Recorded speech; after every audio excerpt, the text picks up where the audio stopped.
Bonsoir à toutes et tous. Bonsoir à Iris, Latifa, Gwenola, Lola.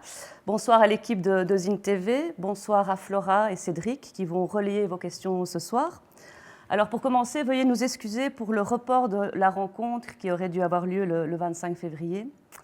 Mais nous sommes ravis de vous retrouver ce soir pour un échange qui s'inscrit dans notre cycle de conférences qui explore la tension entre liberté et sécurité. Et c'est un cycle qui a pris place à l'annulation de l'édition 2020 du Festival des Libertés. Et c'est en effet depuis octobre que nous proposons tous les jeudis soirs des débats ou des rencontres filmées, à revoir d'ailleurs sur notre page Facebook ou sur la chaîne YouTube du Festival des Libertés. Alors c'est évidemment assez frustrant de ne pas vous voir, de ne pas sentir la présence du public, de ne pas interagir directement avec vous. Mais nous avons heureusement avec nous la présence chaleureuse, professionnelle et masquée de l'équipe de Zine TV qui assure ce nouveau dispositif. Merci à eux. Alors la rencontre de ce soir est organisée en partenariat avec le journal La Brèche du Genepi Belgique. Donc je laisse la parole à Lola Massinon, ma co-animatrice, membre du comité éditorial de La Brèche, qui va nous présenter le Genepi et son magnifique journal La Brèche. Oui. Donc, le Genepi Belgique, c'est une association qui a été fondée par des universités francophones dont le but est de décloisonner les prisons, c'est-à-dire établir un lien entre l'intérieur et l'extérieur de ce monde clos. Ça passe par de la sensibilisation sur ce que c'est le monde carcéral, mais aussi par des interventions en prison.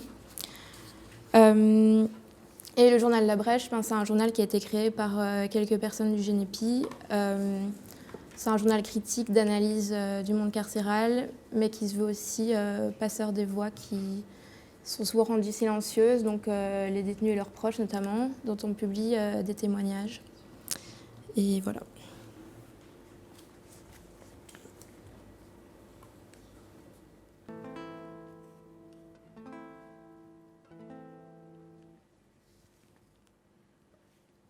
Quand un homme tombe en prison, il n'est pas tout seul dans la galère, c'est toute la famille qu'on incarcère.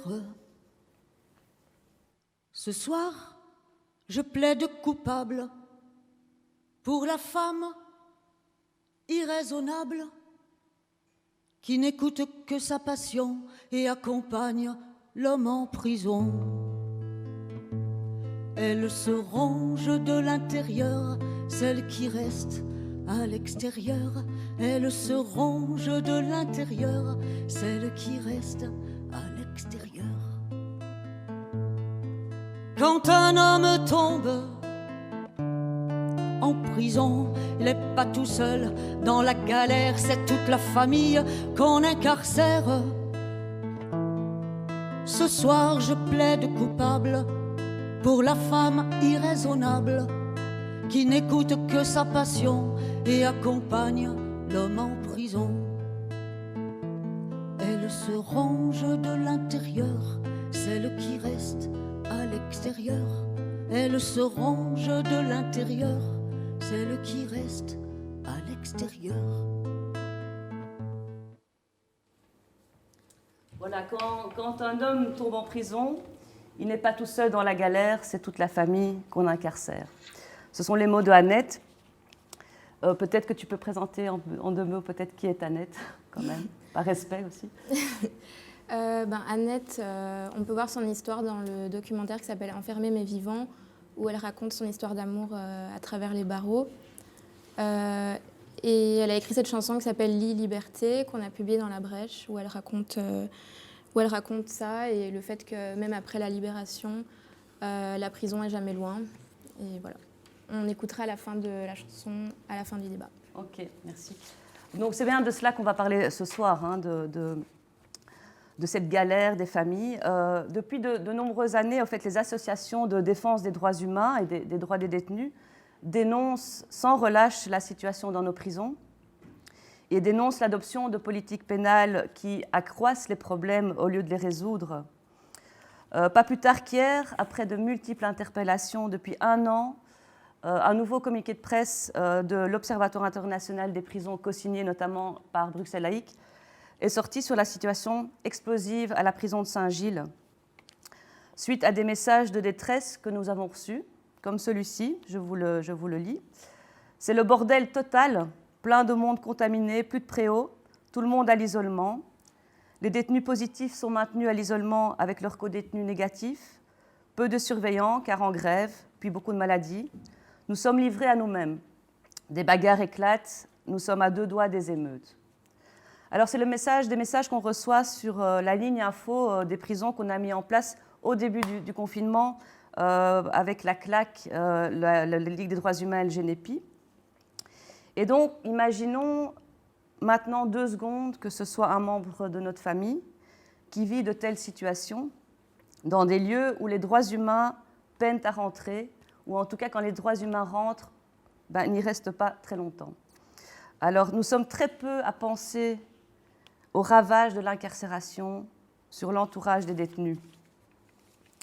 Mais l'idée de la rencontre est née bien avant la crise sanitaire. Elle est née de plusieurs conjonctions. Alors elle a déjà germé à l'issue d'une rencontre avec Gwenola en 2019 autour de son livre « Elles toutes contre les prisons », voilà, que je montre aussi ici, qui consacre un chapitre aux proches des personnes incarcérées. Et Gwenola nous a fait prendre conscience de l'invisibilité des proches sur le plan du système pénal, sur le plan de la recherche, très carcéréalo-centrée, comme on dit, et aussi au niveau du champ de la militance. Mais l'idée de cette rencontre est aussi née du souhait de visibiliser les mobilisations initiées par les proches, des mobilisations qui ont été soutenues au départ par la CLAC, on peut le dire, Iris, et des mobilisations qui ont pris la forme de rassemblements devant les prisons et qui ont reçu plus récemment le soutien d'autres associations comme Bruxelles Laïque, la Ligue des droits humains et le GENEPI. Mais on va en reparler tout à l'heure.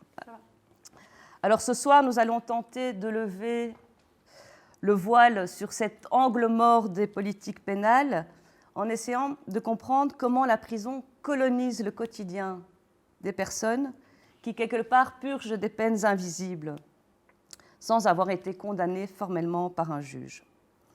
Alors, pour le dire autrement, je reprends les mots de Sandra Lehal, qui a écrit un article dans un dossier consacré à cette problématique et qui est partagé sous l'événement. Et elle dit ceci: la judiciarisation et l'incarcération frappent la personne visée, mais elles frappent également, par un premier effet de ricochet, l'entourage.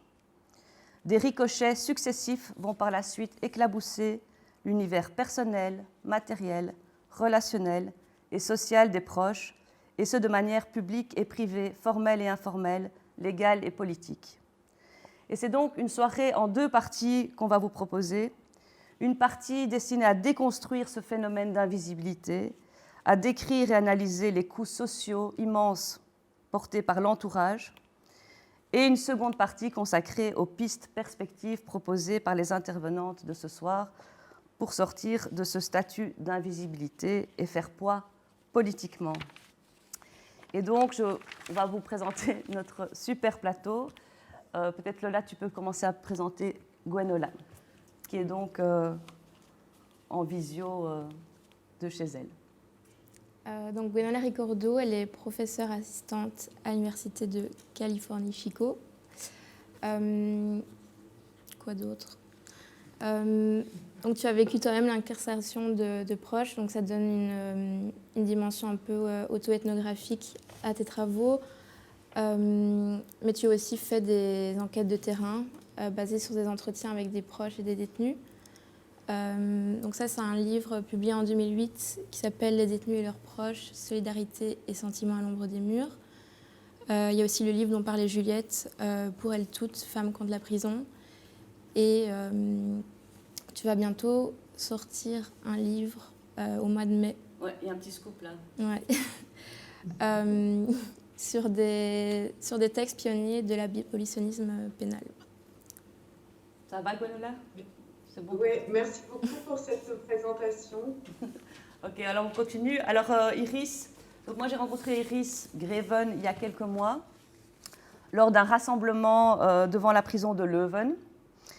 Alors évidemment, tu vas nous expliquer tout à l'heure comment on se retrouve à mener des actions pour revendiquer des droits élémentaires et comment tu t'es retrouvé à fonder un collectif de proches de détenus dont tu es le porte-parole ce soir. C'est aussi un scoop, donc la création d'un collectif. C'est une première aussi donc en Belgique, je crois même. Hein. Oui, voilà. Je le pense. Je pense aussi. Et donc, Iris est donc une personne directement concernée par le sujet, mais comme tout le monde, comme les deux autres intervenantes, puisque ton mari est en prison. Ouais. Tu es aussi mère de 5 enfants, je le dis parce que pour moi, ça a toute son importance dans ce qu'on va parler tout à l'heure, sur la charge que ça représente, l'incarcération d'un proche. Tu es germanophone, donc ça sera son petit accent, vous verrez. Et tu parles plus de 4 langues. Ouais. Donc tu es une femme que moi j'estime courageuse et puissante. Et une autre femme puissante est à nos côtés. Alors je reprends ce terme expressément parce que c'est un terme du livre de Fatima Ouassak qui s'appelle « La puissance des mères pour un nouveau sujet révolutionnaire » que je conseille, et je pense, Latifa, que tu as rencontré Fatima. Et donc c'est un livre qui parle aussi de toute cette mobilisation des mères dont tu fais partie. Donc bienvenue à toi, mais je vais quand même laisser Lola te présenter. Latifa, on s'est rencontrés pour une interview qui a été publiée dans le dernier numéro de La Brèche. Donc tu as créé le collectif de Madresse, un collectif de mères qui luttent contre la répression dans les quartiers populaires. Donc tu mènes un combat contre le mépris et le racisme institutionnalisé. Ta présence ce soir, elle est importante pour parler de la force de ton collectif, mais aussi des limites, mais aussi pour nous parler de ton vécu et de tes analyses en tant que mère de personnes judiciarisées, donc qui subissent la répression, qui subissent, qui vont parfois aussi en prison. Voilà. Alors, comme je disais, on va peut-être commencer par un petit peu décortiquer ce phénomène d'invisibilité. Et donc, Lola, je pense que tu as une première question à Iris. Oui, nous, on voulait commencer par parler un peu de la crise sanitaire qui a montré à quel point le vécu des personnes incarcérées et de leurs proches n'est pas considéré. Donc, est-ce que tu veux nous retracer un peu tout ce que vous avez vécu avec cette crise? Oui, c'est ça. Donc, toutes les prisons ont été fermées aux visites, c'est ça? Oui, tout a été fermé et ça a pris quand même un mois et demi avant qu'on a... Non, je pense 1 mois et demi, avant qu'on a pu les revoir derrière un plexiglas sur une distance de 2 mètres. Et il fallait se crier pour s'entendre, donc il n'y avait rien de personnel, il y avait rien du tout. Enfin, au début, il y avait beaucoup de gens qui allaient revoir leurs proches, mais peu à peu, ça diminuait. Il n'y avait plus personne qui voulait aller parce que comme ça, c'était pas OK. On voyait en plus les hématomes qui touchaient les proches devant nos yeux. Et nous, on ne le pouvait pas. Sinon, c'était directement aller au cachot. Qu'est-ce qui se passe quand vous touchiez le proche par... Mon mari l'a fait après quelques mois parce qu'on ne supportait plus et il a dû aller au cachot. Au cachot? Oui, au cachot. Et voilà. Ça a duré jusqu'au mois de septembre. Et en septembre, on a entendu qu'enfin, on pouvait avoir à nouveau la visite, du contact physique. Ça a duré 3 semaines et tout a été repris. Ça, c'était parfait. Ils nous ont rendu notre contact physique au moment que la deuxième crise commençait. Et c'était un peu tard. Et après 3 semaines, tout a été à nouveau retiré. Et jusqu'à présent, jusqu'au jour d'aujourd'hui, il n'y a pas encore eu de contact physique. Donc, sur 1 année de temps, les proches de détenus ont eu pendant 3 semaines l'occasion de toucher leurs proches pendant 1 heure par semaine. Et le reste du temps, c'est téléphoné à un prix incroyablement fou pour avoir un peu de contact avec sa famille. Et les enfants, c'était quoi la situation pour les enfants? La situation des enfants, c'était quelque chose de très bizarre. Quand la prison, les visites étaient interdites la 2e fois. Après quelques temps, on pouvait à nouveau les voir derrière plexiglas. Et on disait, oui, les enfants jusqu'à 12 ans, ils peuvent y aller aussi, avec un masque. Enfin, non, ça, je ne sais pas. Les enfants jusqu'à 12 ans pouvaient aller aussi en prison. Mais les enfants entre 12 et 15 ans ne pouvaient pas y aller. Donc, un enfant qui avait eu 15 ans, par exemple, on a eu le cas avec Sylvie.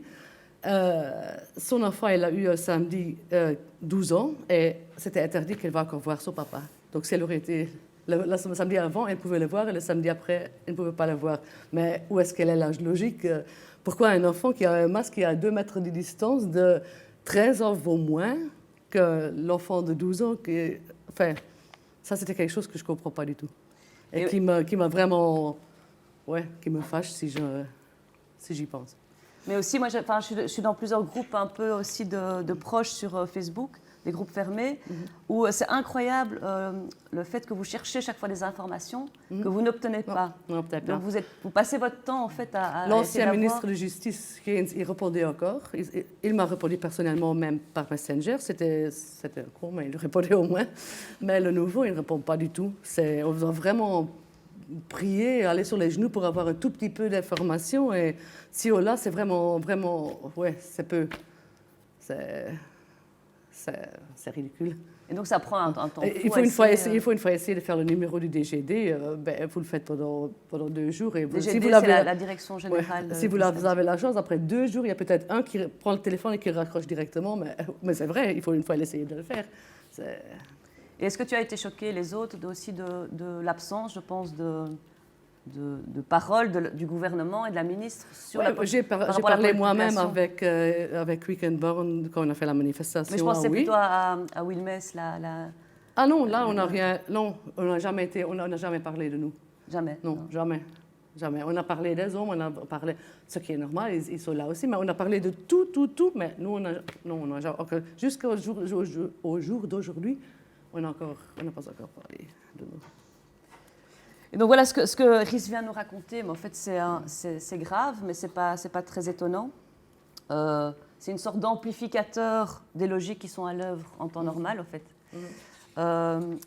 Mais on ne doit pas se tromper, cette non prise en considération des besoins et des droits des proches semble au fait être une caractéristique structurelle du système pénal. Et donc je voulais poser la question à Gwenola de savoir comment toi tu comprends et tu expliques ce phénomène d'invisibilité.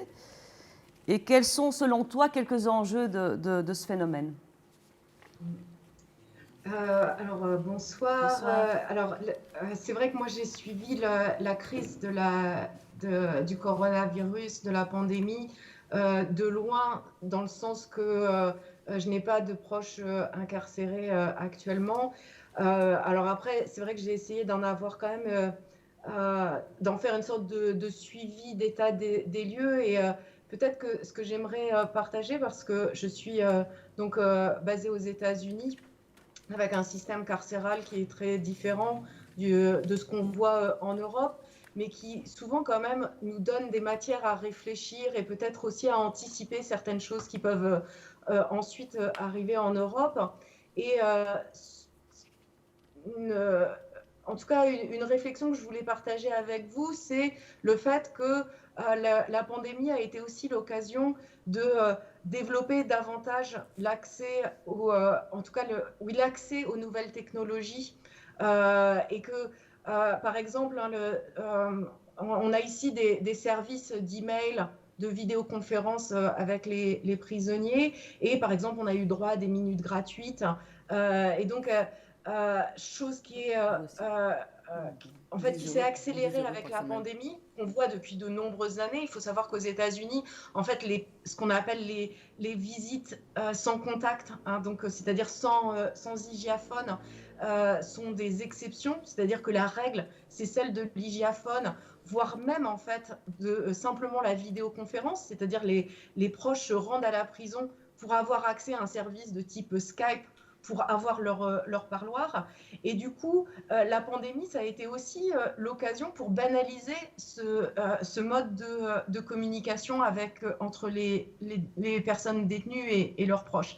Je dis ça parce que c'est souvent une des revendications que l'on peut entendre de la part de collectifs ou de personnes qui se préoccupent des liens entre les personnes détenues et leurs proches. Mais malheureusement, je pense qu'il faut avoir aussi cette réflexion de qu'est-ce que ça veut dire en fait quand ces technologies sont banalisées et je pense que la pandémie a été l'occasion aussi d'une effervescence là, autour de ces technologies de sans contact. voilà. L'autre chose qui me préoccupe beaucoup avec la pandémie, en ce qui concerne le système carcéral, c'est évidemment tout le côté punitif, le traitement punitif des personnes détenues, c'est-à-dire des formes de banalisation de l'isolement. Alors en Belgique, vous parlez du cachot, alors ça peut être quartier d'isolement, quartier disciplinaire, mais des formes de confinement dans les établissements pénitentiaires. Et évidemment, les proches de détenus payent cette gestion punitive de la pandémie pendant l'incarcération. Alors après, évidemment, là, avec la pandémie, on n'est pas totalement surpris de ce qu'on voit, hein, du traitement, alors que ce soit avec les spécificités belges, françaises, états-uniennes, mais c'est vrai qu'on est sur des logiques qui sont celles de les proches ne sont pas informés de ce qui se passe en détention, et ça, c'est vraiment le vécu lorsque on a des proches incarcérés, c'est de ne pas savoir ce qui se passe à l'intérieur. Et c'est pas donc que pendant une pandémie telle que celle celle que l'on connaît. C'est aussi lorsque la personne à l'intérieur est blessée, est malade. Hein, il y a énormément de cas comme ça, hein, y compris dans les cas de décès, hein, où les proches sont informés avec énormément de retard. Donc c'est le manque d'information des proches. Et puis, c'est les visites qui sont toujours un instrument de négociation, l'objet de négociation, de rapport de force. Alors, tu parles d'invisibilité. Je suis évidemment d'accord avec cette caractéristique-là. Mais je pense qu'on aura l'occasion de revenir sur les ambiguïtés qu'il y a en fait à vouloir sortir de l'invisibilité. Hein, parce que des fois... le fait d'être l'objet de politiques publiques, c'est pas forcément à l'avantage des personnes qui sont concernées. Mais justement, pour rebondir et pour aller un peu plus loin, on avait envie avec Lola de mieux comprendre les statuts et les places des proches, parce qu'on a remarqué qu'en fait, ces statuts diffèrent tout au long du processus pénal. Hein, donc, par exemple, pendant la phase du procès, le proche ou la famille va être un petit peu considéré comme suspect. Et puis après, quand le juge va prendre la sentence, la sanction, à ce moment-là, la famille n'existe pas. Elle n'est pas considérée au nom de l'individualisation des peines. Puis après, pendant l'incarcération, le proche devient un citoyen de seconde zone. Il subit par ricochet les logiques carcérales. Et puis, à la préparation de la sortie, tout d'un coup, la famille réémerge comme acteur et est quelque part instrumentalisée dans le plan de réinsertion. Donc, c'est assez fou comme les statuts changent au fil de ce processus. Et donc, je voulais juste demander à Lola de lire un extrait de La Brèche qui parle du moment justement du procès, si tu veux bien nous le lire. Le jour de notre audition, en tant que mère, je passe première dans le bureau. C'était mon procès à moi qu'on faisait. Plus de 5 heures que je suis restée dans le bureau. Vous l'avez élevé comment? Il avait bien à manger? Sa scolarité? Comment ça se passait avec les filles? Sans manger ni boire alors que je suis diabétique.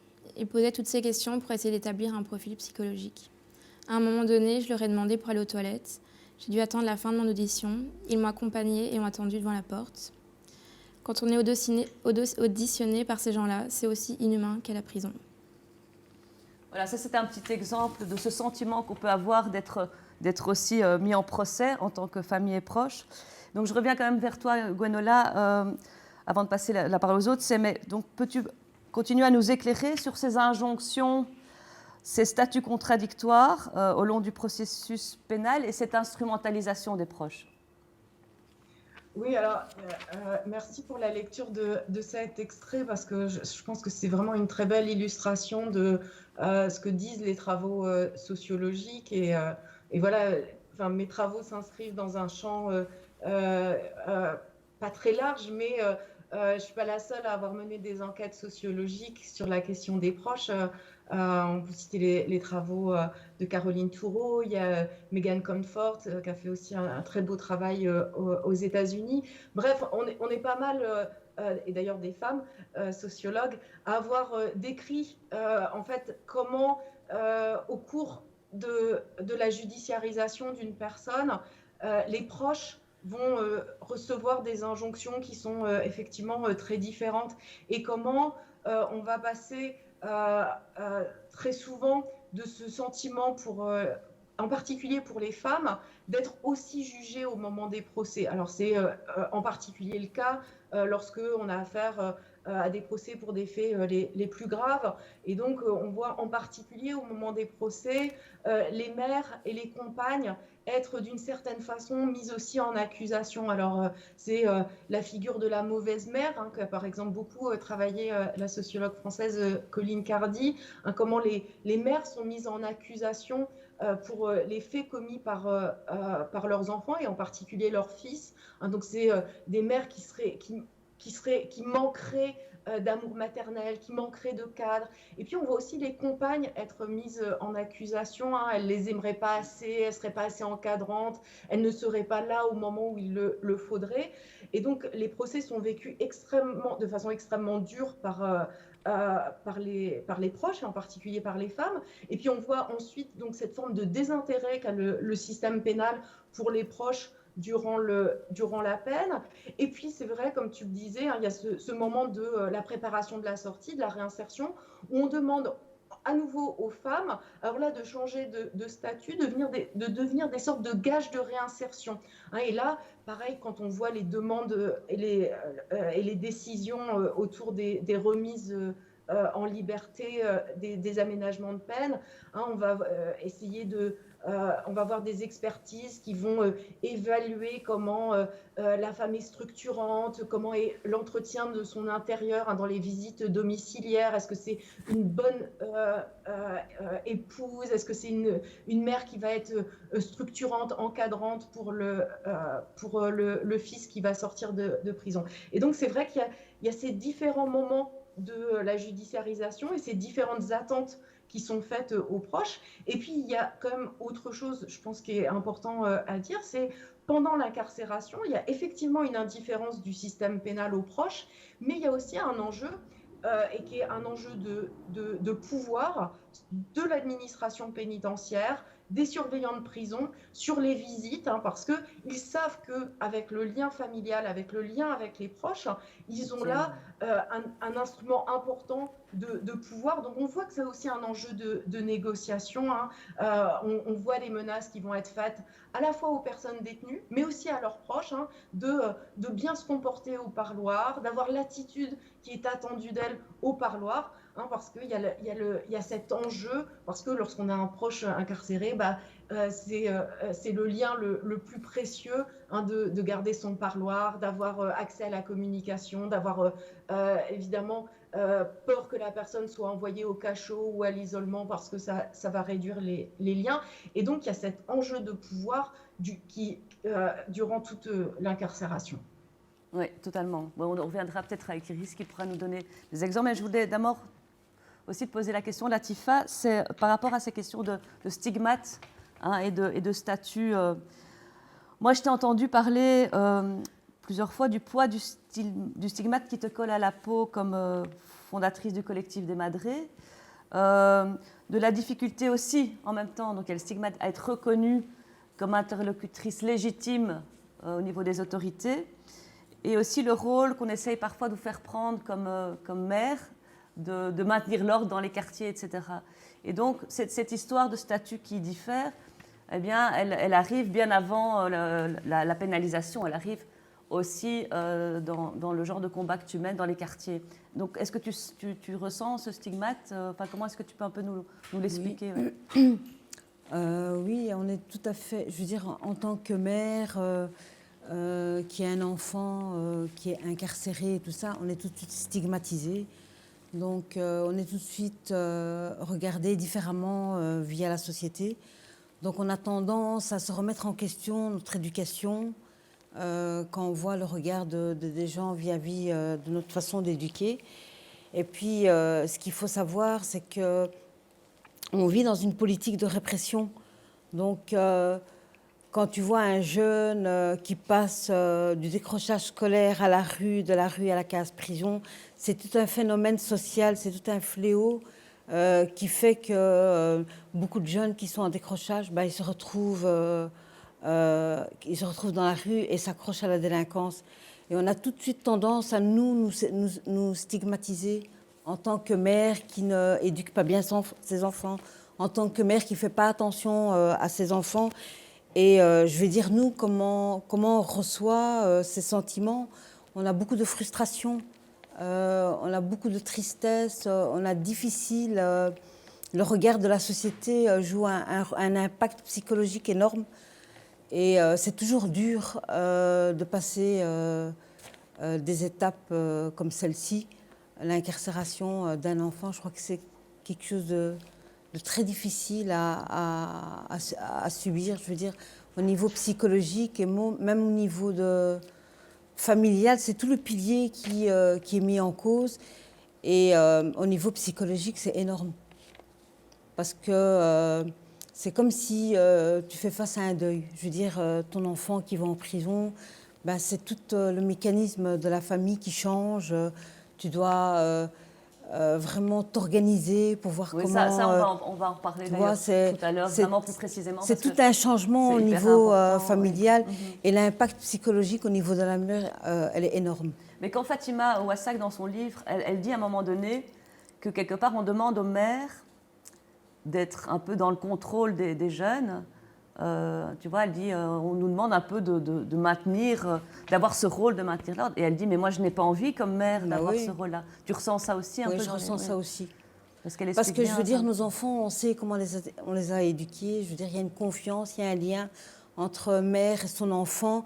Et pour moi, c'est la société. Je veux dire, c'est tous les impacts au niveau de la société, au niveau de l'enseignement, au niveau des violences sociales, au niveau des violences policières aussi, qui a un impact énorme au niveau de notre enfant. Donc, ce n'est pas à nous, les mères, de se remettre en question, justement, dans l'éducation de nos enfants.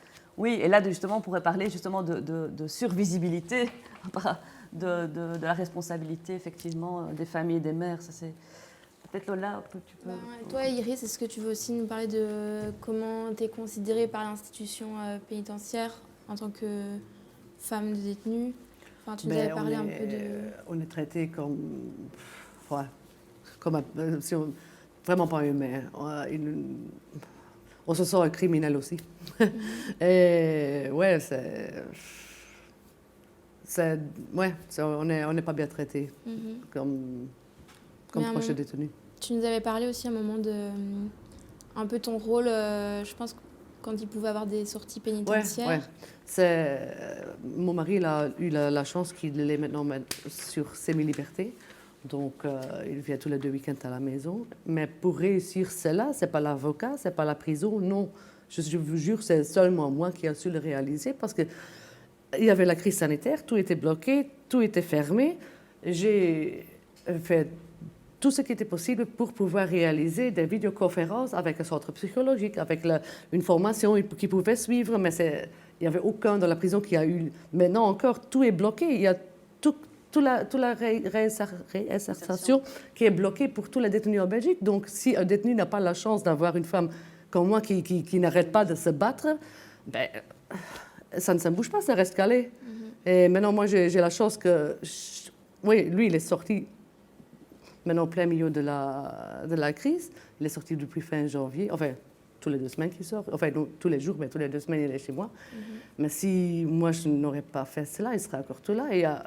Et je connais beaucoup de cas qui sont encore à la même place qu'1 an d'ici, mais qui auraient normalement déjà dû être sortis depuis 6 mois. Enfin, il y a tout qui est resté bloqué. Et c'est 1 an qu'on nous a pris, mais en vérité, c'est beaucoup plus parce qu'ils sont plus longtemps en prison qu'ils auraient dû être là. Et ça, on oublie aussi. Et donc, à la fois, vous êtes considéré comme suspect criminel et en même temps travail social, quoi. Ouais. Donc, il y a quelque chose de très... de très spécial là-dedans. Oui, c'est aussi avec l'assistant de la justice que c'est lui qui m'envoie les heures. Enfin, je suis vraiment sans assistant. Je ne suis pas sa femme, je suis sa assistante sociale pour l'instant. Et alors, peut-être juste au niveau du procès, parce que c'est vrai que c'est un moment important, est-ce que, donc je sais que avec le collectif, vous parlez beaucoup entre vous, est-ce que c'est un moment dont les proches parlent de ce moment, de ce procès où on se sent comme être en procès soi-même? Est-ce que c'est des choses que vous parlez entre vous ou pendant le procès, donc le fait que quand le compagnon ou le père ou le fils est en prison, est en procès? On parle plutôt de nos soucis, on essaie de se soutenir.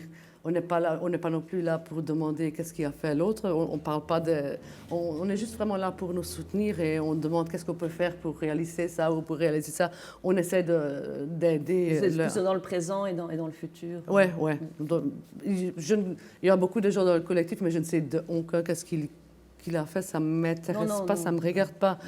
C'est pas pour ça qu'on est là. On veut s'aider, on veut se supporter, on vit la même chose. N'importe qu'est-ce que le partenaire a fait, mais nous on vit la même chose. Et c'est ce qu'on essaie de faire. Alors, peut-être maintenant passer sur justement tous ces coûts, aller plus loin dans les coûts que vous subissez liés à l'incarcération. Parce qu'on a beaucoup étudié les dégâts d'incarcération sur la population carcérale. Et la limitation, je ne sais pas si tu sais, Gwenola, des dégâts est un principe qui est consacré par la loi pénitentiaire belge de 2005. Donc le principe étant il faut au maximum limiter les dégâts occasionnés par l'incarcération. Mais la multitude des coûts assumés par les proches, en majorité des femmes, est immense et n'est consacrée au fait nulle part, ni dans les textes, ni dans les normes, enfin nulle part. Et un des premiers coûts, au fait, c'est le fait d'être obligé, en tant que proche, en tant que famille, d'être confronté aux logiques sécuritaires de la prison. Donc pour les détenus, on va parler de la perte d'autonomie, de la perte de dignité. On avait étudié les techniques de mortification, hein, donc c'est des techniques qui font que les détenus vont être humiliés, vont subir des tas de choses assez humiliantes. Mais au fait, on ne se rend jamais et pas assez compte que ces logiques carcérales, sécuritaires, vont toucher les proches des personnes incarcérées. Et donc on en a déjà un petit peu parlé, hein, tu en as un peu parlé Iris, mais peut-être justement, Lola, est-ce que tu peux alors relire peut-être cet extrait qui a lieu au moment du parloir? Oui. Au début, on a connu les visites au carreau. Ce sont des visites derrière une vitre, sans aucun orifice pour que les sons passent. C'est une grosse vitre dégueu qui nous sépare. On ne sait pas se toucher, on ne sait pas se parler. Ce n'est pas ce qu'on voit à la télé avec des téléphones sur le côté. Là, on doit crier pour que le son passe de l'autre côté. Quand il y a 3 visites au carreau en même temps, on sort avec une tête énorme. Il y a des gens qui n'y vont plus tant que ce sont des visites au carreau. Et si on veut aller aux toilettes, on ne peut pas parce qu'on est enfermé à clé là aussi. Et on se demande, en cas d'incendie, qu'est-ce qu'on fait? Voilà, et ça, c'est un peu ce que tu as expliqué juste avant, hein, c'est cette espèce d'humiliation. Est-ce que tu as, donc, sur ce sentiment de perte ta dignité, à chaque fois que tu vas en prison, est-ce que tu as ce sentiment-là et comment est-ce que tu parviens? Je détestais d'y aller le dernier temps. J'ai aussi dit que je ne vais jamais plus me mettre un pied là-dedans maintenant que j'ai plus besoin. Mais ouais, c'était à chaque fois, je me suis dit, je ne voulais pas y aller parce que c'était vraiment horrible. C'est vraiment horrible. On ne peut pas aller à la toilette, comme tu dis, on ne peut pas s'entendre. On sait se voir, mais on ne sait pas se toucher. Ça fait tellement mal ce moment-là de devoir survivre ça que. Enfin, je ne voulais pas y aller, mais je me sentais quand même obligée pour mon mari. Je sais qu'il m'attendait, je sais que ça lui aidait. Donc, et comme ça, presque toutes les femmes sont comme ça. Ils vont quand même, mais aussi pour le détenu, c'est horrible. Ouais. Donc pour l'instant, c'est vraiment, c'est horrible. Et au fait, tu nous avais parlé l'autre fois, je trouvais ça assez intéressant, que tu étais quelqu'un plutôt respectueuse des autorités, et que le fait d'avoir rencontré la prison, on va dire, t'a mis dans un état un peu de rage, donc ça a affecté tes relations. J'ai toujours respecté la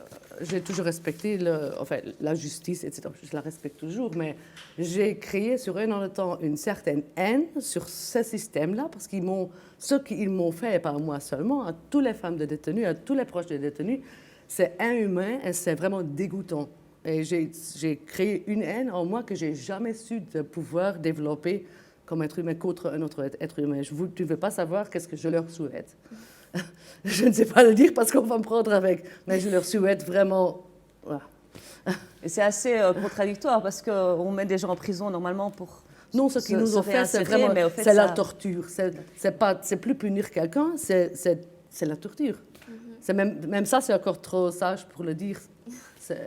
Ouais. C'est Françoise Tulkens, qui était juge à la Cour européenne des droits de l'homme, qui disait « Un jour, on va abolir la prison parce qu'on va se rendre compte que c'est un traitement... c'est une barbarie, quoi. » Ça, j'oublierai jamais de ma vie. Et c'est pour ça que je me suis aussi décidée de continuer cette bataille-là, que de continuer à m'engager, parce que ce qu'ils m'ont fait, je ne vais plus jamais oublier de ma vie. Et ouais. Mais moi, j'ai une question pour Gwenola par rapport à ça. Est-ce que pour toi, cette expérience que vivent les proches, comme Iris l'a décrit, qui est horrible, est-ce que pour toi, c'est seulement un dommage collatéral de l'incarcération d'un proche, ou est-ce que c'est aussi le but de l'institution, en fait, d'être pénible pour les proches? Mais aussi, si on reprend la grille de lecture, notamment de Angela Davis, qui a montré que la justice et donc l'emprisonnement sont structurés par des systèmes de classe et de race. Est-ce qu'on peut, par ricochet, utiliser cette grille de lecture pour les proches? Alors, merci. Je voudrais revenir un petit peu en arrière parce que c'est sûr que le parloir est... alors, il est beaucoup décrit de la manière dont C'est pas seulement le parloir. pardon, c'est Iris. Oui, Iris. Ne c'est pas seulement. Oui, c'est pas seulement le dont parloir. Iris le décrit, mais il n'est pas toujours décrit de cette manière-là aussi, parce que il y a aussi différents types d'aménagements. Ça dépend aussi de la longueur de la peine, ça dépend aussi de beaucoup de choses. Je dis ça parce que les parloirs, ça peut être aussi des moments de bonheur, même si c'est dans l'encadrement, dans un lieu sécuritaire, avec donc tous les problèmes que cela pose.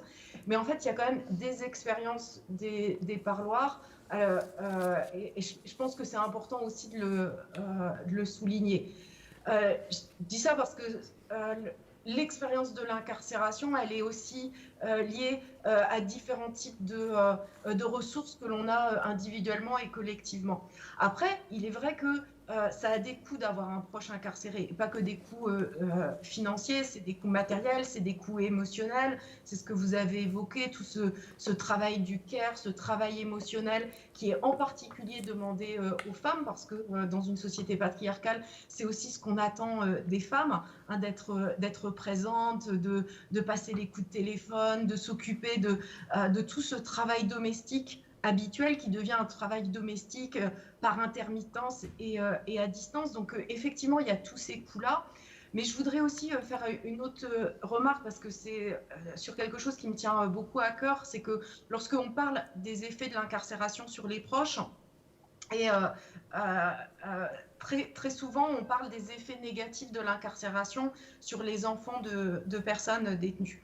Et je profite qu'on soit là tout ensemble pour dire qu'en fait, il s'agit là d'une sorte de préjugé qui n'est étayé par aucune recherche scientifique. C'est-à-dire que les effets de l'incarcération sur les enfants est lié aux ressources des individus, c'est-à-dire aux ressources. Pour prendre la situation la plus fréquente, elle est liée aux ressources du père détenu et de la mère qui est à l'extérieur. Et que cette idée que les enfants seraient choqués, auraient des effets à long terme par l'incarcération d'un père ou d'une mère, il est lié en fait aux différences de ressources qu'ont les enfants dans une situation d'épreuve.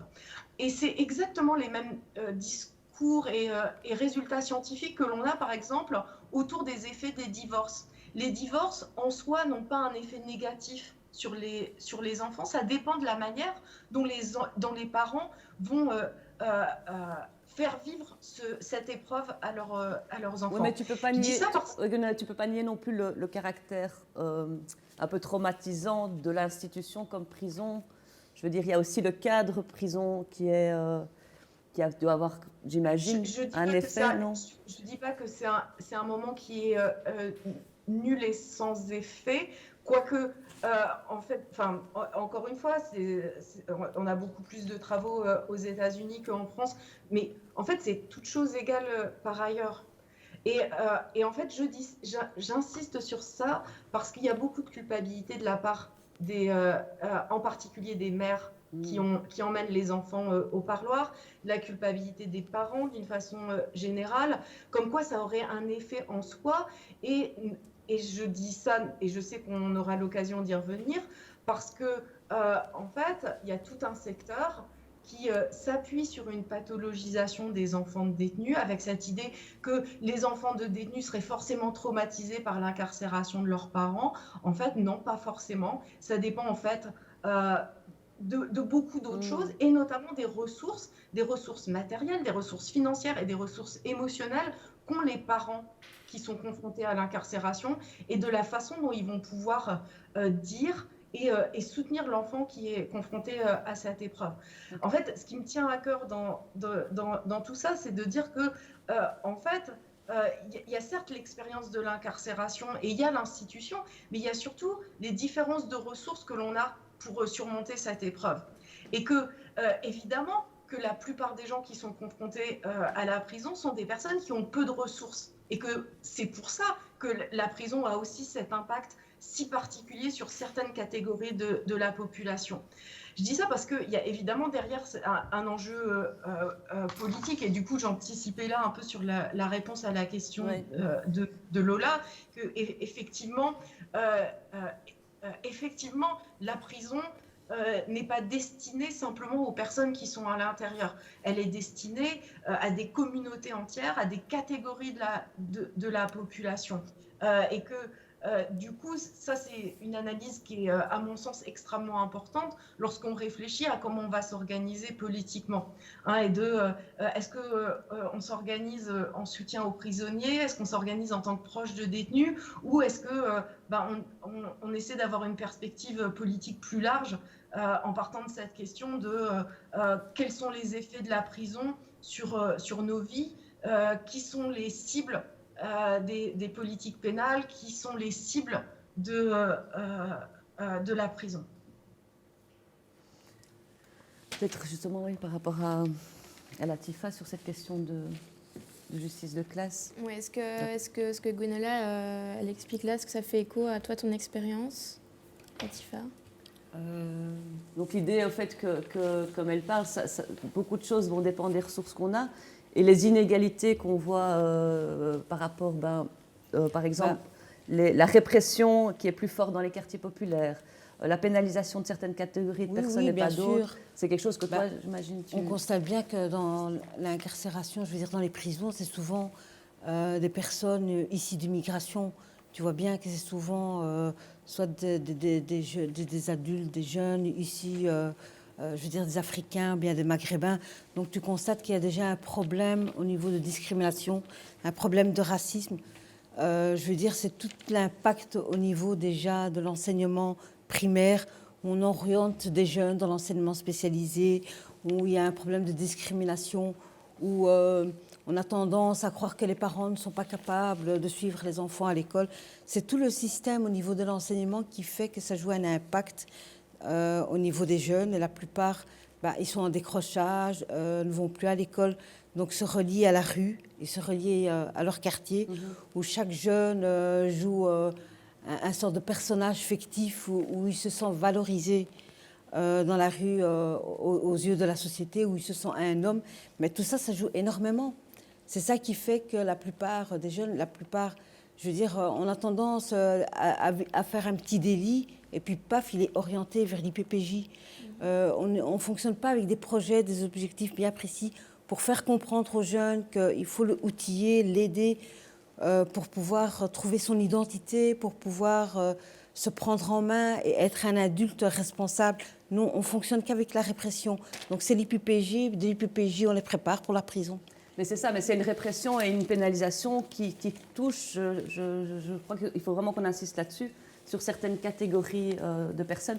Nous, on a coutume de dire que la prison, c'est une gestion de la pauvreté, quoi, quelque part. C'est un outil de gestion de pauvreté. Et donc, il y a des études criminologiques qui montrent aussi que pour un même fait, tu vas voir celui qui va dealer de la drogue dans sa villa de Saint-Genèse aura moins de soucis avec de judiciarisation que les jeunes de quartier. Enfin, tout ça a été fort démontré, mais c'est important de le ressouligner parce que le fait qu'on est dans une justice de classe et de race, ça a des effets, c'est ça qu'on voulait un peu expliquer maintenant, sur les proches, sur la famille, sur l'entourage, quoi. Tout à fait. Gwenola, si tu as envie de rajouter. Ouais. Moi, là, c'est aussi une parole de sociologue que j'avais envie de rajouter. C'est que lorsqu'on parle des coûts, et évidemment, ils sont extrêmement importants et ils reposent beaucoup sur les femmes, puisque, encore une fois, l'injonction à la solidarité, c'est une injonction qui est souvent faite d'abord aux femmes.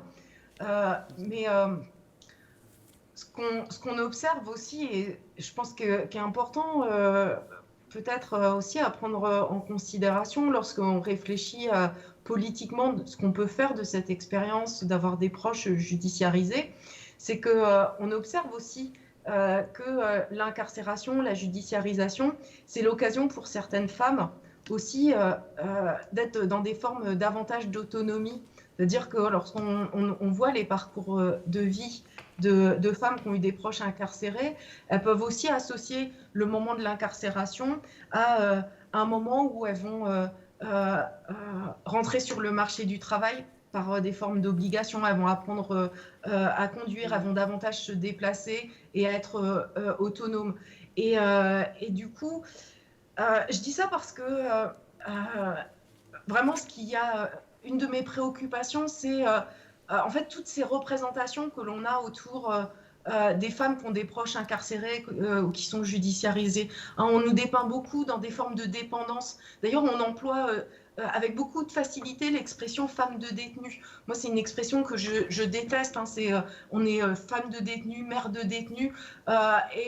Et en fait, et du coup, c'est vraiment ces représentations qui façonnent cette idée qu'on devient des sortes d'annexes de la personne qui est détenue, et du coup, ça devient notre identité. Or, quand même, ce qu'on observe aussi lorsqu'on écoute les personnes qui ont des proches incarcérés, c'est que certes, il y a ce poids de l'institution qui voudrait réduire notre identité à femme d'eux, mère d'eux, mais il y a aussi beaucoup de formes d'empowerment, d'autonomisation, de recherche de cette autonomisation de la part des femmes. Et je pense que les femmes que vous avez réunies sur votre plateau en témoignent de cette formidable énergie. Et du coup, je voudrais qu'on ait toujours un peu quand même à l'esprit que toutes ces représentations aussi peuvent être des façons aussi comment dire, de nous empêcher dans l'action. Là, j'ai des anglicismes qui me viennent à l'esprit. J'espère que vous comprenez ce que je veux dire. Mais bon, c'était pour revenir sur cette idée que certes, il y a des coûts, mais il y a aussi beaucoup de résistance, d'empowerment, d'autonomisation des femmes qui sont confrontées à l'incarcération d'un proche. Mais alors, je crois qu'à un moment, Lola va un petit peu développer cette histoire du care et de la charge mentale et aussi de l'autonomisation. Mais alors, peut-être revenir sur les autres coûts, les retombées, enfin les retombées sociales qui existent au-delà des murs. Et donc, je voudrais quand même revenir avec Iris sur qu'est-ce que ça a changé dans ta vie aussi concrètement, mais que ce soit de niveau d'autonomie, de devoir tout quelque part reconfigurer autour de l'incarcération de ton mari. D'abord, il y a deux temps. On a le temps avant Covid et on a le temps pendant Covid. Le temps pendant Covid l'a fait encore beaucoup plus grave, le tout. Mais comme femme de... Pas Comment est-ce qu'on peut dire, Gwenola, alors ouais. Comment est-ce que tu remplacerais l'expression Alors, moi, je me suis beaucoup battue comme Iris on a parlé de famille et donc on dit proche. Après, moi, c'est vrai que par habitude, je dis plutôt avoir des proches qui sont en prison ou des proches de personnes incarcérées. Mais après, on s'en fiche. On est là pour parler ensemble. Donc Iris, vas-y. Donc voilà, avant, c'était déjà difficile. C'est toujours difficile. Ben, je suis une femme, j'avais mes revenus, j'étais toujours indépendante. Mon mari il avait des revenus aussi, mais d'un jour à l'autre, il y a déjà un salaire de moins. Il y a une propre maison, l'hypothèque, ça continue, et tous les paiements doivent quand même être faits. Et ben, là, on perd déjà un salaire et on tombe dans une situation où on doit commencer à payer des sommes énormes pour pouvoir rester en contact. Et ce n'est pas qu'au moment que le détenu il est en prison qu'il sait commencer aussi à payer ses dettes. Non, parce que là, s'il a la chance de travailler, il gagne plus qu'1 euro par heure. Et c'est pour 7 euros par heure, ben oui, il doit téléphoner à 12 centimes par minute. Il doit acheter dans la cantine tout au triple du prix. Avec à la fin du cours, que même s'il travaille à plein temps, s'il a la chance, qu'il y a beaucoup de femmes que je connais, moi, mon homme n'a heureusement pas été comme ça, mais il y en a beaucoup qui doivent verser 300, 400, 500 euros par mois à leurs proches, donc il leur manque déjà le salaire, mais ils doivent, pas seulement ça, ils doivent payer tout seul, ils doivent encore payer 500 euros de plus par mois pour pouvoir payer le tout. Et quand la personne va sortir, alors 2 jours à l'autre, ben, tout est perdu. Tout ce qui est dehors est perdu, la maison est vendue, tout est perdu. Ben ça, c'est le cas chez beaucoup de personnes. Et ça doit changer. Ça ne va pas. Que la personne est punie, oui. Qu'elle est enfermée, oui. Mais alors donnez-lui la chance, au moins, de payer ses dettes. Parce qu'il doit payer les victimes ou quoi. Oui. Mais comment il sait les payer s'il est enfermé à 1 euro par heure et qu'il doit payer le triple de prix normal? Ça, c'est pas... Ça, je ne comprends pas. Ce qui m'a marqué aussi, c'est la question du coût financier et tout ça, dont on ne se rend pas compte qu'au fait, une peine privative de liberté entraîne tout ça, quoi. Ouais. Mais non, avec Covid, avant, on pouvait le voir 3 fois. On nous a pris les 3 heures, 4 heures, 5 heures avec le VHS. Et pour récupérer ces heures-là, il faut une fois faire le calcul à 12 centimes par minute, combien d'argent ils nous volent. Je dis vol exprès parce que c'est du vol. On avait le droit à ces heures-là, et ils nous les ont pris. Alors, ils viennent avec, oh, ici, 10 euros par semaine, vous pouvez téléphoner avec votre proche. C'est ridicule, c'est vraiment un coup dans la figure. 10 euros, qu'est-ce que vous faites avec ça si vous devez... Ouais. Ouais. Mais alors aussi, je trouve que, enfin, moi, ce qui m'a fort interpellée, c'est les coûts en termes de santé pour vous. Je veux dire, ce que moi, je me suis rendu compte en parlant avec des proches, c'est que la santé mentale, le stress, les maladies consécutives au stress, ça, c'est des choses qui paraissent vraiment générales, quoi. Ouais, on devient déprimé de tout ça. Ça, je peux... Ouais, surtout avec le Covid, à un moment donné, j'étais vraiment tombée dans une dépression. Ça n'allait plus. Juste en trouvant notre collectif et toutes les personnes, ça m'a un peu remonté le moral, mais avant, ça n'allait plus du tout. C'était... Non, ça... Et Latifa, toi aussi, je pense, au niveau... On est isolé parce qu'on ne sait parler avec personne, on ne sait pas parler avec... On ne sait parler avec personne parce qu'on sait seulement comprendre la situation si on est là-dedans. Concerné. Oui, que c'est concerné. Oui, bien sûr. Il y a le stress financier, puis l'impact psychologique, de voir justement comment gérer, comme tu dis, les visites, les cantines et tout ça. C'est tout un budget, c'est vraiment prendre toutes les économies afin de gérer tout ça. Et puis, moi, je trouve que c'est surtout l'impact psychologique. Je veux dire, on a l'impression de plus avoir sa place dans la société, de ne plus être quelqu'un d'humain. On est vite rejeté, on est vite regardé autrement. Et je crois que c'est ça le plus dur. Ouais, C'était vraiment une question. C'est une question que je voulais poser. Ça affecte vos relations avec des gens que vous connaissiez, par exemple? Oui, ça a eu des effets? Tu as quand même le regard des autres qui joue un impact énorme. Même si on ne te le montre pas, tu le sens. Tu as cette façon de te regarder autrement. Tu te sens humilié, tu te sens sali quelque part, détruit mentalement. Et ça, je trouve que c'est le plus dur. Iris, toi, tu... Là, je n'ai pas eu beaucoup de réactions négatives, mais je suis quelqu'un qui est très assertive. Ignore ce genre de réactions, ça n'existe pas pour moi. Oui, c'est ça. Ouais. Donc, c'est ce que disait Gwenola aussi, c'est chacun avec ses ressources et ses réalités. Ça va sûrement être là aussi pour moi, mais je l'ignore exprès. Oui, d'accord. On n'a Tu, pas- tu- ouais. tu es dans le- Mais voilà, on va reparler après de ce que tu as abordé un peu, la force du collectif, justement, dans ce genre de situation. Mais avant, et Gwenola l'a amorcé, je crois que Lola serait chouette que tu parles un petit peu du CARE. Oui, parce que pour revenir sur ce dont tu parlais, de la prise d'autonomie, etc., on avait quand même l'impression que l'incarcération d'un proche, ça renforce un peu le fait que les femmes doivent encore plus accomplir dans tout ce qui est travail du care, donc travail de soins, tâches domestiques, etc. Donc, quand même une charge supplémentaire. Et nous, on se demandait aussi si c'était pas lié à cela, toute cette invisibilité, c'est toutes ces tâches en fait qu'on ne voit pas et que même on méprise souvent. Mais toi, Gwenola, dans ton manifeste pour les proches de détenus, tu parlais du fait que toutes ces tâches, etc., et cette présence quotidienne en prison, etc., des proches, toi, tu voulais voir ça comme aussi une forme de résistance et donc aussi à valoriser ça. Est-ce que tu veux, on peut parler de ça ? Alors, oui, juste pour mettre ma petite pensée de sociologue, ce que décrivait Latifa sur les relations avec les autres, en fait, ça recoupe beaucoup ce que les travaux de sociologie racontent, en fait, qui est à la fois cette force du collectif. En fait, ça revient beaucoup dans les récits de proches, que les relations sont devenues plus difficiles avec des gens extérieurs, mais par contre, que les liens se sont renforcés avec des gens qui partagent la même expérience. Et on le voit aussi au parloir, hein, on va se faire des copines de parloir, c'est des relations qui peuvent être aussi très intenses parce qu'on partage quelque chose en commun.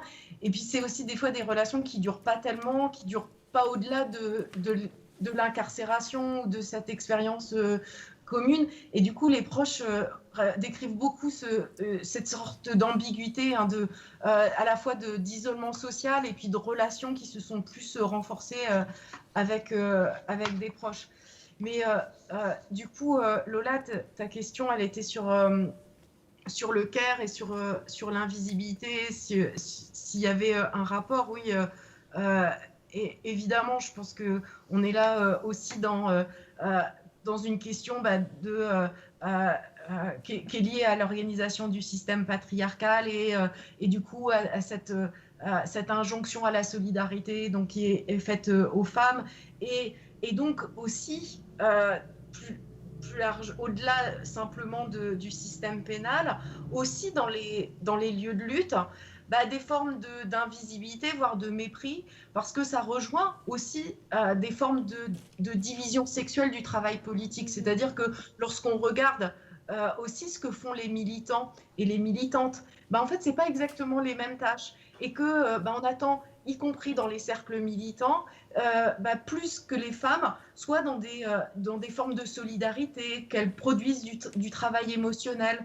Hein, ce travail de care, il est aussi attendu des femmes militantes.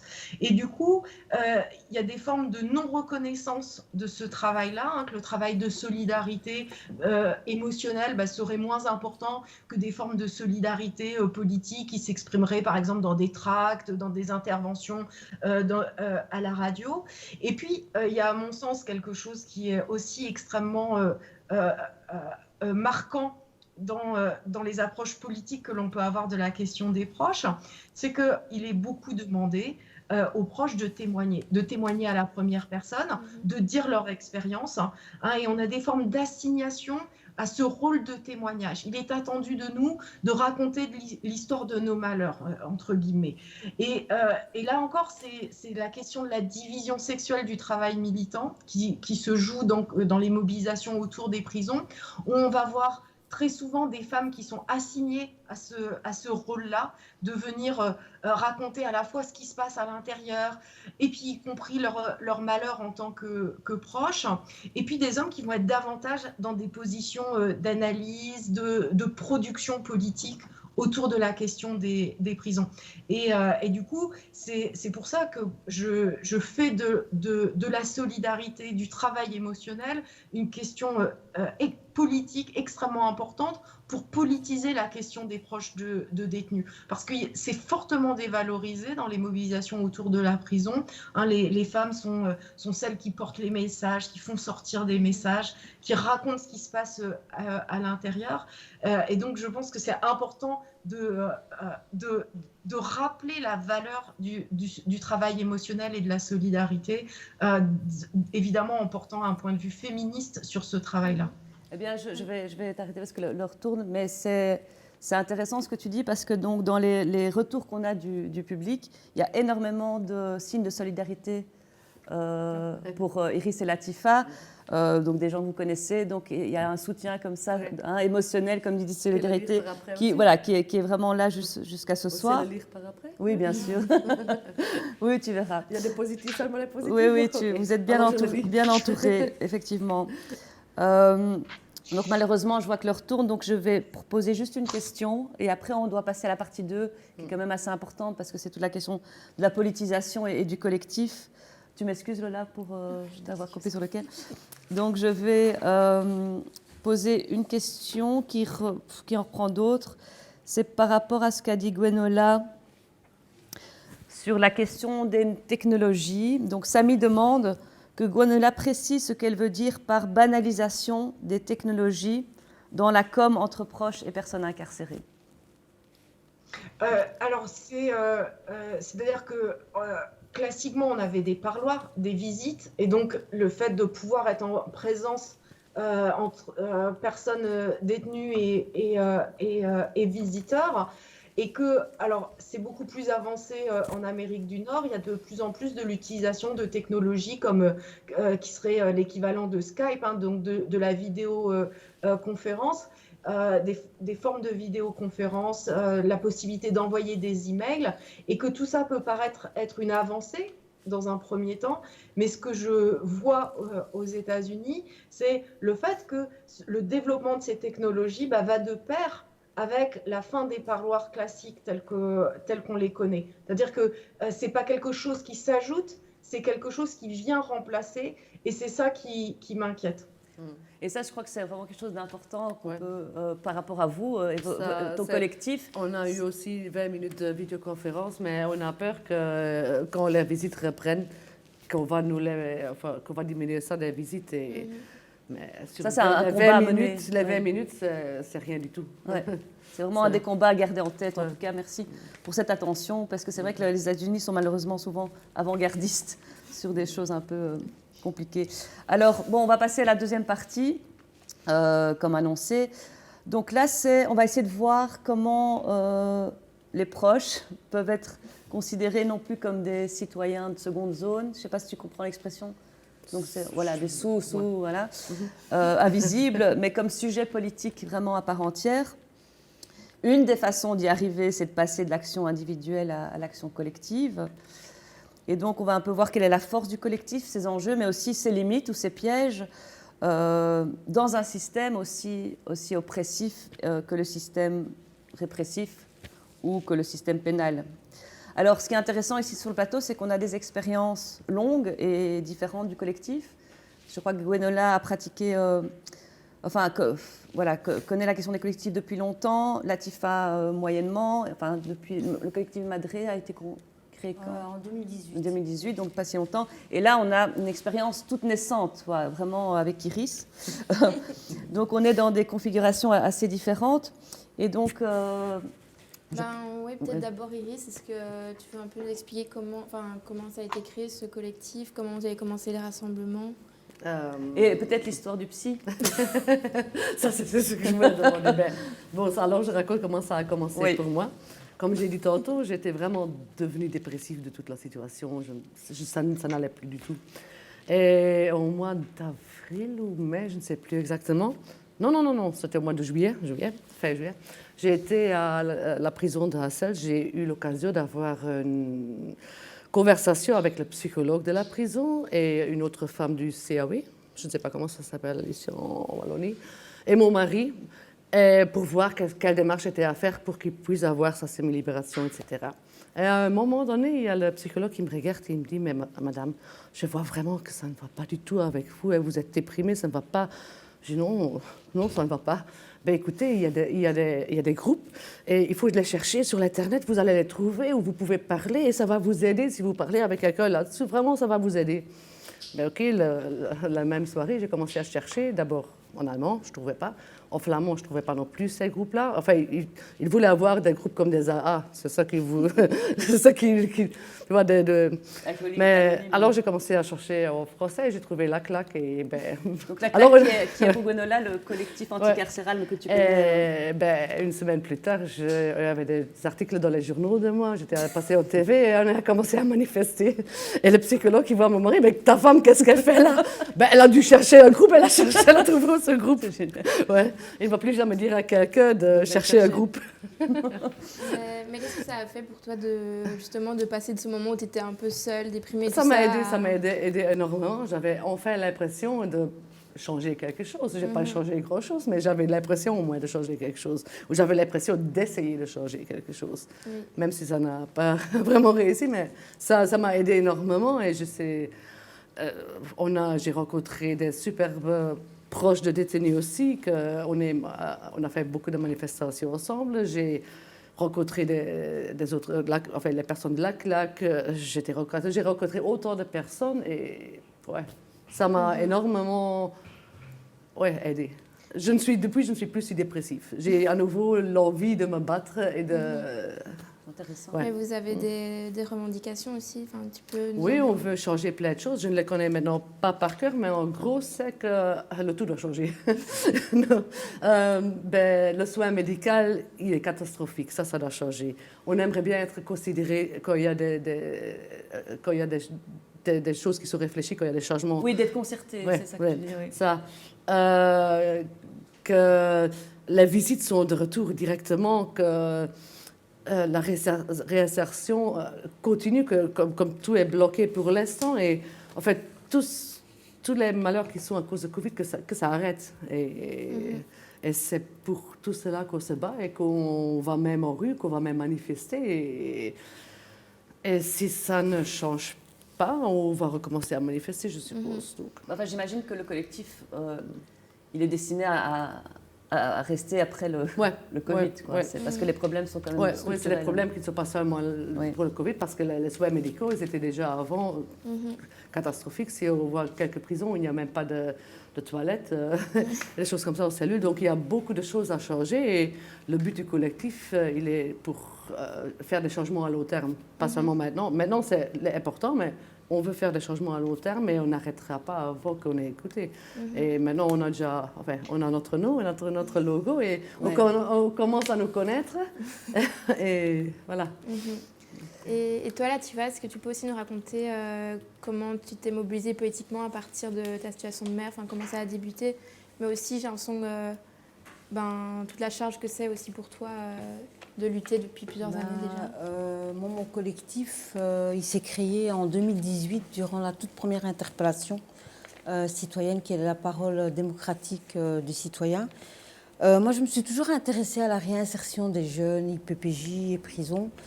Et en voulant aider ces jeunes, en voulant voir comment les maisons de jeunes à Saint-Gilles pouvaient les aider à réinsérer la société, à travailler sur des projets, avoir des objectifs dans la vie, j'ai constaté que la plupart des jeunes subissaient des violences policières, qui est un des impacts pour moi de la délinquance. Et c'est comme ça que j'ai créé le collectif des Madrais. Donc on est un collectif de mamans et notre mission, c'est de lutter contre la discrimination, mais aussi lutter contre les violences policières, faire tout un travail dans notre quartier, avec les habitants, avec la commune, avec les ASBL et surtout avec les jeunes. Voilà, c'est comme ça que ça... En tant que mère, en tant que maman surtout, et en tant que militante, et surtout en tant que citoyenne, j'ai un rôle hyper important dans la société. Et je trouve que si chaque citoyen pouvait jouer un rôle dans la société, il y aurait beaucoup de choses qui iront beaucoup mieux, quoi. Comme ton rôle à toi au niveau de l'incarcération, moi, voilà, c'est sur les violences policières et la réinsertion. Parce que je trouve qu'il n'y a pas vraiment, on n'est pas outillé vraiment pour réinsérer les jeunes. Donc, je trouve qu'il faut travailler de façon préventive, pouvoir aider les jeunes à partir de 12, 18 ans, parce que c'est l'âge où il s'identifie, c'est l'âge où il cherche son identité, c'est l'âge où il construit l'estime de soi-même. Donc tout ça, ça a un impact énorme au niveau de la délinquance. Et pour moi, les violences policières est un des impacts au niveau de la santé mentale des jeunes. Donc c'est ça qui emmène aussi à la case prison, quoi.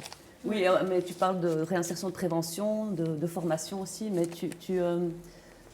c'était intéressant aussi quand vous avez mené des interpellations citoyennes. En fait, elles ont mené des interpellations auprès de la commune et que la première fois que vous avez fait cela, vous avez été assez mal reçu. Ah oui, on a été tout de suite et en fait, je crois que ça a renforcé tout de suite les mères des délinquants, tout de suite les mères qui ne savent pas éduquer leurs enfants. Donc tout de suite cette étiquette, au lieu de combattre justement les violences policières, on nous a plus stigmatisés afin de légitimiser les violences policières, quoi. Mais en même temps, au début, première interpellation, vous étiez peu nombreuses. Bah, Maintenant, chaque fois que vous en faites une, oui. il y a un soutien quand même assez massif. La toute première interpellation, je crois qu'on était 4-5 mamans. Ouais. Et la dernière interpellation, la 5e, on était 300. Ouais. Donc la mobilisation est hyper importante et ça joue un impact au niveau politique. J'espère que ça va être aussi pour nous comme ça. Oui, mais justement... Il y a un début à tout, hein, donc... Justement, je voulais donc revenir vers Gwenola, qui, elle, a cette expérience plus longue et qui a aussi toujours ce recul analytique aussi, qui est intéressant. Donc, ce que je vais faire, parce qu'en fait, on a un peu explosé le timing, je suis désolée, mais bon, voilà, ça passe très vite. Je vais te poser quelques questions, Gwenola. On va faire cet exercice-là et tu décides ce à quoi tu veux répondre. Ça va être plus simple. Donc voilà, est-ce que tu retrouves ton expérience dans ce qui vient d'être dit par Latifa Iris? Est-ce que tu as envie d'en dire quelque chose et quoi? Quels sont aussi les points marquants de ton expérience du collectif? Est-ce que selon toi, le dispositif le plus adéquat pour faire poids et pour passer de l'invisibilité à un sujet politique est le collectif, ou est-ce qu'il y aurait autre chose? Comment on fait poids face à des institutions comme la police ou la prison, et Latifa et Iris peuvent en témoigner, qui font ou peuvent faire usage de mesures de rétorsion assez conséquentes. Voilà, comme tu disais, on peut empêcher une visite, on peut harceler un jeune après que les parents ou la famille fassent front. Hein.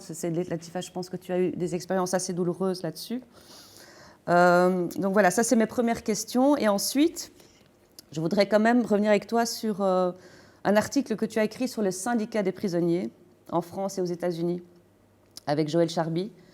Et en fait, tu as montré dans cet article comment les syndicats des prisonniers relèvent d'une forme d'organisation improbable, tu utilises ce mot-là.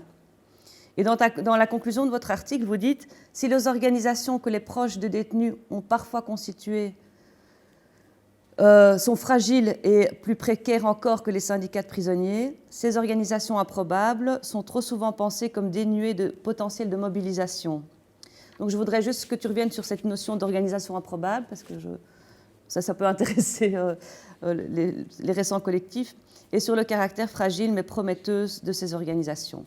Voilà, donc tu choisis au pif. Oui, alors tu m'as vraiment facilité le travail en me bombardant de 5 questions. Et enfin, voilà, moi, c'est vrai que ça fait une vingtaine d'années que je suis engagée politiquement, mais alors avec un engagement que je pourrais caractériser comme étant essentiellement pour l'abolition du système pénal. Je me suis retrouvée dans des mobilisations de proches, mais j'ai surtout fait l'expérience de la difficulté de se mobiliser en tant que proche. Donc, je n'ai pas envie de porter malheur à toute cette belle énergie que je vois sur le plateau en disant voilà tous les échecs que j'ai pu voir. Mais par contre, c'est vrai que tu as fait référence à ce travail qu'on a fait avec Joël Charby, où en fait, on essayait de comprendre pourquoi, lorsque on a des organisations de prisonniers, des syndicats de prisonniers, pourquoi il y a des échecs. Et en fait, ça rejoint quand même beaucoup les échecs qu'on va rencontrer autour des collectifs de proches. Et encore une fois, ce n'est pas pour porter malheur, mais c'est qu'on voit en fait que très souvent, ces collectifs, d'abord, butent sur la question de la respectabilité. Et c'est d'ailleurs pourquoi, d'ailleurs, souvent, ils choisissent ce nom de syndicat pour se donner une forme de respectabilité et pour rentrer dans des formes de négociation avec l'administration pénitentiaire. Et souvent, ça enclenche une dynamique, en fait, où d'un côté, ils vont devenir des interlocuteurs de l'administration pénitentiaire ou des pouvoirs politiques, et puis de l'autre côté, en fait, ils vont se couper de leur base politique, c'est-à-dire des prisonniers. Et on a souvent ça avec les collectifs de proches. Pourquoi ? Parce que ça revient à la question des ressources que l'on évoquait précédemment. C'est aussi que c'est pas n'importe qui peut se mobiliser. Hein, et je pense que c'est une question qui est importante lorsqu'on réfléchit à comment s'organiser en tant que proche de personnes détenues. Moi, je parle de la triple journée des femmes militantes qui ont des proches en prison, parce qu'il y a la charge du travail domestique, il y a la charge du travail éventuellement de l'emploi ou de l'activité, et puis il faut encore avoir du temps pour se mobiliser. Et si j'avais un seul conseil à donner, ce serait celui-là, d'avoir à l'esprit de comment rendre accessible en fait la mobilisation, pas simplement à certaines femmes qui ont plus de ressources, quelles que soient les raisons, mais y compris le fait que, et c'est Isis qui l'a déjà un petit peu mentionné, c'est que très souvent, les relations entre les proches sont façonnées par les relations qui existent à l'intérieur. Et il y a cette éthique qu'on a, cette règle que l'on a quand on est proche de détenus, à pas vouloir créer de problème à l'intérieur. Hein, et donc, il y a souvent c'est pour ça qu'il y a souvent cette règle on ne parle pas des faits entre proches de détenus, parce qu'on ne veut pas reproduire des hiérarchies qui existent à l'intérieur. Et du coup, il y a cet enjeu-là de comment, en tant que proche de détenus, on peut s'autonomiser non seulement des personnes qui sont à l'intérieur dans les mobilisations, tout en soutenant les luttes qui sont à l'intérieur, et puis aussi en ouvrant les mobilisations à toutes les personnes qui ont des proches incarcérés, et pas simplement aux femmes qui ont davantage de ressources, des ressources qui sont des ressources matérielles, qui peuvent être des ressources liées au capital sympathie, qui est lié à la personne qui est à l'intérieur, hein, parce qu'on sait très bien que c'est pas la même chose d'être l'épouse d'un braqueur et la mère d'un pédophile, hein, qui a du coup du prestige qui est lié aux raisons pour lesquelles la personne est incarcérée. Du coup, je pense qu'il y a vraiment, c'était vraiment le seul conseil que j'avais à donner, c'est à réfléchir à comment on fait des mobilisations qui parlent vraiment à toutes les femmes qui sont affectées par l'existence de la prison. Ouais, c'est pour ça que je dis que c'est mieux. Enfin, on n'en parle pas. Le but est de nous aider et d'aider l'un à l'autre, et ça n'a rien à voir ce que le proche a fait. Pourquoi le détenu, ça n'a rien à faire. Oui. Bon, en fait, voilà, j'allais... malheureusement, on n'a pas le temps, donc on va doucement devoir conclure vu l'heure, mais je voulais qu'on développe, mais on le refera Gwenola, l'intégration des proches dans les luttes des mouvements abolitionnistes et vice-versa. C'est vraiment un sujet très intéressant aussi. C'est un peu comme la claque et les collectifs, comment ça se rassemble, comment est-ce qu'on peut accueillir les proches alors qu'on a une vision abolitionniste, et que tous les proches, comme tu disais très bien, ne sont pas spécialement non plus abolitionnistes et ont d'autres enjeux. Je voulais aborder aussi le modèle que tu préconises, Gwenola, qui est le modèle de justice transformatrice, transformative, que tu réfléchis là-dessus depuis un certain temps, et que je trouvais intéressant parce que c'est un modèle qui fait appel, donc il faut sortir du modèle répressif, qui fait appel à la notion justement de communauté, de famille, et dont la famille et les proches font partie. Mais donc on va devoir donc réorganiser notre rencontre. Ce sera aussi l'occasion pour Bruxelles Laïque et le Genepi de t'inviter une troisième fois pour parler aussi de la sortie de ton livre. Alors je voulais juste lire un petit extrait du prologue que tu as écrit par rapport à ce dernier livre sur l'abolitionnisme. Hein, c'était quoi les titres ? C'est quoi le titre, Gwenola ? Excuse-moi. Crime et peine, pensée avec l'abolitionnisme pénal. Voilà. Et tu écris ceci, je trouve ça très beau comme conclusion. Tu dis « Parce que notre camp, c'est celui des empêcheurs de condamner en rond et d'enfermer en paix. Parce que la prison, ça peut arriver à n'importe qui, mais que c'est toujours les mêmes qui y vont. Prendre le parti de notre camp, c'est ouvrir des brèches dans leurs murs et construire des solidarités avec ceux et celles qui luttent dedans et dehors et avec ceux et celles qui n'ont parfois plus la force de se battre. » Je trouvais ça comme conclusion très très beau et ça rejoint tout ce que vous dites. Alors on a un agenda qu'on a préparé, mais que je demanderai à Cédric et Flora, que je remercie, de mettre sous l'événement. Donc je voulais remercier 1000 fois nos intervenantes, nos 3 magnifiques intervenantes. On va passer les questions du public. Ah, ouais, peut-être une dernière question Parce du qu'on public. a juste... Vas-y, c'est vrai, merci. Ouais, Lola. 2 questions. Il y a une remarque, apparemment de nombreuses personnes témoignent de leur désaccord avec Gwenola à propos du traumatisme. Normalement, c'est les questions sur la deuxième partie que je voulais. Ouais, mais on mettait ça en évidence pour revenir là-dessus. Ah oui, d'accord. Et sinon, pour la deuxième partie, Manon demande est-ce que le système pénal fait aussi obstacle à vos luttes et quels obstacles Iris, à un moment, tu nous avais parlé un peu des conséquences qu'il y avait de tes luttes des réponses de la prison qu'il y avait de tes luttes. Peut-être que... Des menaces éventuelles ou comment? Je ne comprends pas bien la question. La question c'est, est-ce que le système pénal est aussi un obstacle dans vos luttes que vous menez? Et toi, tu nous avais parlé une fois des réponses qu'il y a de la prison, du fait que tu fais chier, quoi, en gros. Oui, ça peut arriver. À un moment donné, quand la visite avait repris, on m'avait dit que je ne pouvais pas rentrer pendant un mois parce que j'ai parlé trop de la prison dans les médias. Et j'ai pu le tourner. Enfin, ils ont retiré, mais on avait eu d'abord noir et blanc sur papier, comme quoi moi j'avais interdiction de rentrer pendant un mois dans la prison parce que j'ai parlé mauvais de la prison. Et ça, c'est vrai. Et pour l'instant, mon mari, il ne peut pas me téléphoner parce qu'il refuse d'aller avec quelqu'un d'autre aux cellules.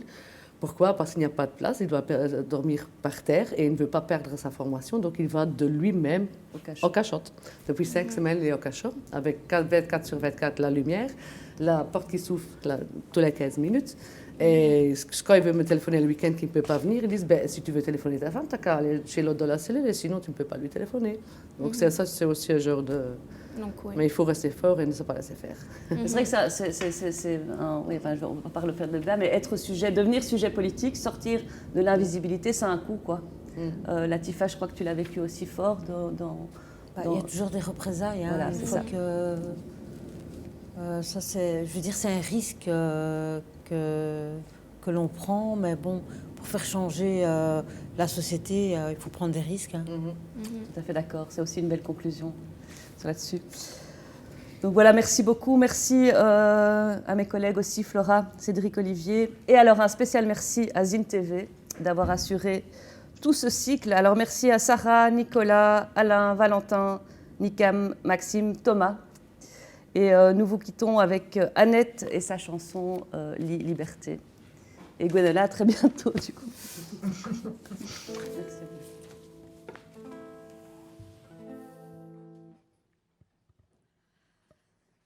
Quand un homme tombe en prison, il n'est pas tout seul dans la galère, c'est toute la famille qu'on incarcère. Ce soir, je plaide coupable pour la femme irraisonnable qui n'écoute que sa passion et accompagne l'homme en prison. Elle se ronge de l'intérieur, celle qui reste à l'extérieur. Elle se ronge de l'intérieur, celle qui reste à l'extérieur. Quand un homme tombe en prison, il n'est pas tout seul dans la galère, c'est toute la famille qu'on incarcère. Ce soir, je plaide coupable pour la femme irraisonnable qui n'écoute que sa passion et accompagne l'homme en prison. se ronge de l'intérieur, celle qui reste à l'extérieur. Elle se ronge de l'intérieur, celle qui reste à l'extérieur.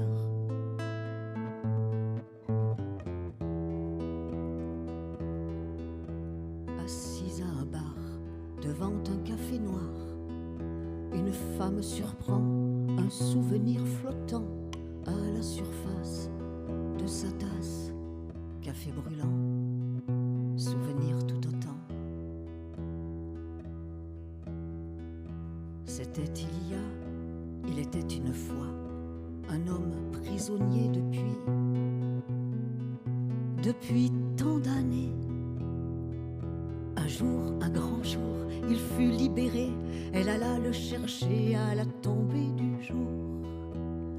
Ils se tombèrent dans les bras, riant, pleurant de joie. Mon amour, tu es là, non, j'y crois pas. Serre-moi fort, ne lâche plus mon corps. Cette nuit est si belle. Cachons-nous dans un petit hôtel.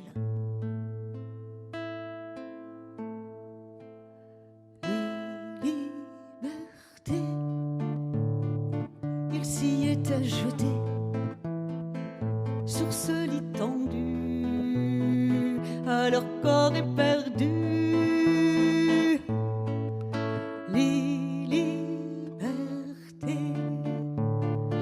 Liberté attendue, tant et tant d'années. Liberté.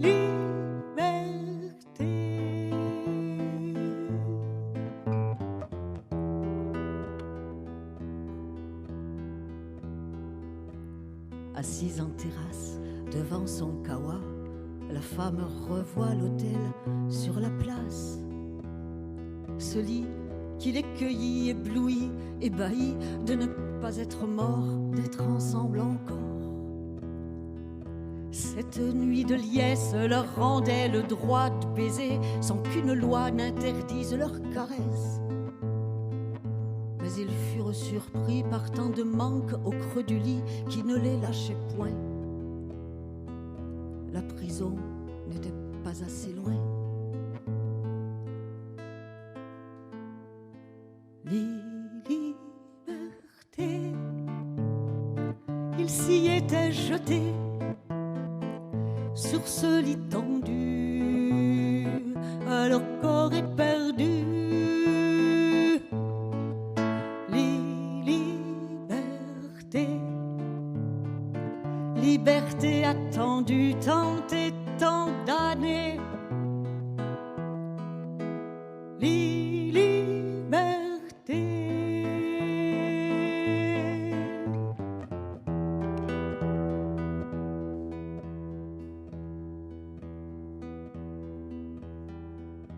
La femme termine son café, la gorge serrée.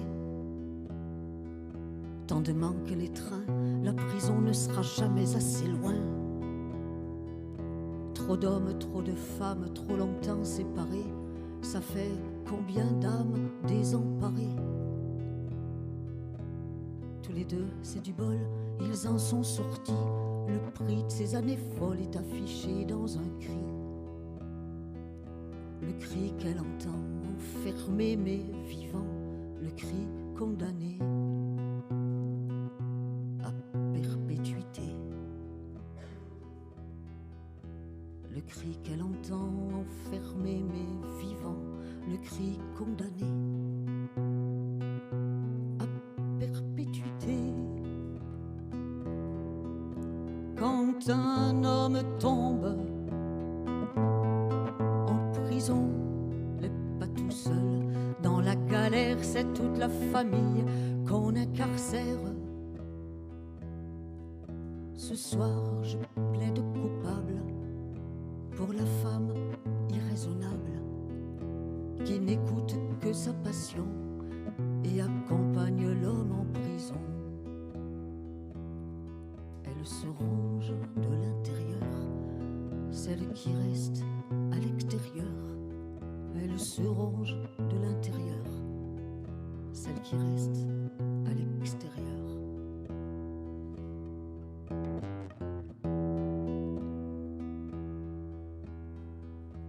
la femme s'est levée, elle s'est éloignée.